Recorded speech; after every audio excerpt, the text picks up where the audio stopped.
इसमें क्या है, चावलों में कीड़े आ रहे, इतने बड़े बड़े कीड़े आ रहे, और चावल सही नहीं दे रहे, गरीब लोगों के वजीफे नहीं दे रहे, वजीफे मासूम बच्चों के वजीफे बन रहे, वजीफे नहीं दे रहे, बच्चों की शादियां हुई है उनके पैसे नहीं दे रहे। केसीआर साहब रहेंगे तो बराबर 2-3 महीने को पैसे आ जाते थे, बहुत बोलते 6 महीने में पैसे आते थे। अब गरीब लोग क्या खाना, क्या करना?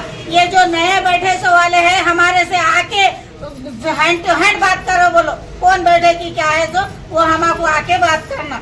समझ में आया? सबके पैसे खा जा रहे, इनके पैसे उनके पैसे, ऑटो वालों को परेशान कर दे, गाड़ी वालों को परेशान कर दे।